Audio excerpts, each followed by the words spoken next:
All right, all right, all right. Hey ho, let's go. Hello, my legendary friends. Welcome to this short episode of Legends and Losers Unlocked, where I try to tackle a topic that's been on my mind of late. And that topic today is Elon Musk, what the mainstream business press doesn't get. As you may have seen, there's been a lot of negative press around entrepreneur, Tesla founder Elon Musk. And he's done some things that are a little bit unusual lately, let's say. Primary examples are things like tweeting about taking Tesla private. There was some weird thing he got into. I don't know exactly what it was. Some claims that he made about some of the folks involved with the rescue of those boys from that cave. I didn't follow that one closely, but he did something there that got people upset. And most recently, last week, he was on Joe Rogan's podcast, and he smoked pot and drank scotch on the podcast, and they had a long, free-ranging conversation about a whole bunch of things that Elon really cares about. And he's gotten a lot of heat for that. And so what's the first thing I want to say? The first is a quote from T.S. Eliot, who said, quote, "Only those who will risk going too far can possibly find out how far one can go." Elon is a guy who spends his whole life going too far. And that's what I think the mainstream business media doesn't get. He's a guy who's an outlier's outlier. Of course he's wacky. He creates electric cars, spaceships, and wants to put tunnels under Los Angeles. So people shouldn't be surprised when a mega outlier does some mega outlier stuff in a way that is concerning to some, or makes your eyebrow go up or something. Now, I want to be clear. I don't condone everything he does or says. I don't condone everything anybody does or says. Frankly, I don't condone everything I do or say. But I think it's important to understand that he is not a button-down, starch shirt Fortune 500 CEO. And thank God. He is somebody who is exponentially moving the world forward, not incrementally running a company to squeeze out an extra penny of earnings next quarter. It's also important to note that legendary creators and innovators over time always get criticized. Thomas Edison was criticized. They said he didn't even invent the light bulb. They said he killed his assistant with X-rays, which was later proved not true. Ben Franklin was supposedly, they said he had a, quote, dark side, that he neglected his wife and his son and other things. Maybe he did. I don't know. And more recently, an article on Mashable screams, quote, "Genius or man-child, reconsidering Steve Jobs after his daughter's book." And you may have seen his daughter, Jobs' daughter, came out with a book called Small Fry. And I guess in it, Jobs doesn't come across that well. And so it brought him into the news in a somewhat negative way again recently. Look, nobody's perfect.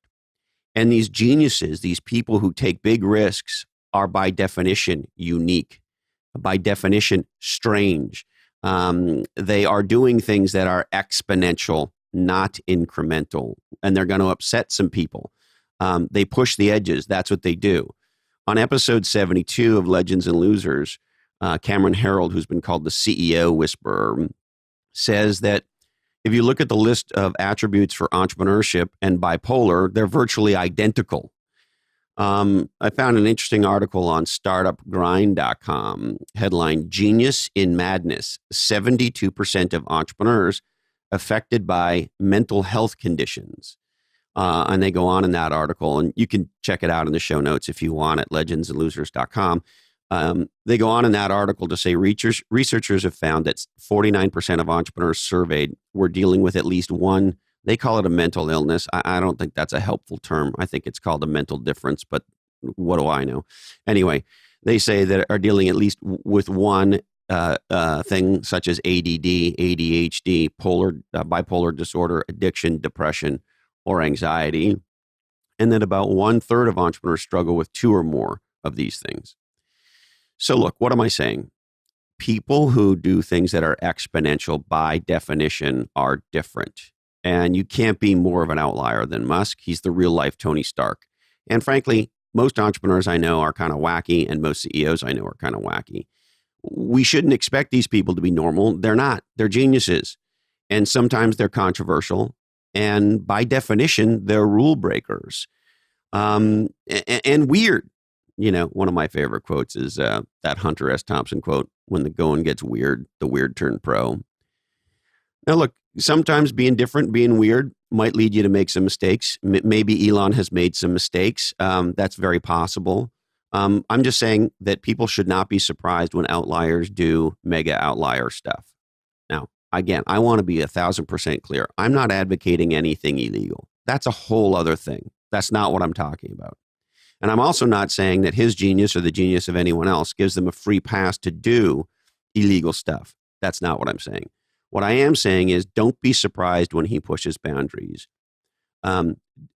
People who create the future are by definition going to behave in ways that are unique and sometimes make us uncomfortable. That's the point. Now, if you go to his Rogan conversation, I highly recommend you listen to it. It's a captivating podcast. Here's what I'd say. I think he was awesome. We need more business leaders, more technology leaders, more legendary creators who are willing to let their guard down, who are willing to have authentic conversations about what they really think, who are also willing to take some chances and be criticized in public. No surprise, I don't see anything wrong with drinking a scotch and smoking some pot, particularly in public, and letting your inhibitions down and letting the world know what one of the most interesting people on planet Earth and one of the most, you could argue, important innovators on planet Earth is thinking. So we shouldn't expect him to fit into the Fortune 500 public company CEO. And I think if we are going to move our world forward, we need to take the sage words of my friend John Bielenberg, who said on Legends and Losers, we need more people who are going to do exponential things, not incremental things. And those people are going to be different. That's what Elon Musk is. And I think we need a lot more, frankly, openness towards weird than ever before. All right, that's it. Thank you so much for tuning into this episode of Legends and Losers. I deeply appreciate you investing part of your life with us. And deepest apologies to Marcus Rust, CEO of Roseacre Farms. Sorry, Marcus, we just ran out of time for you.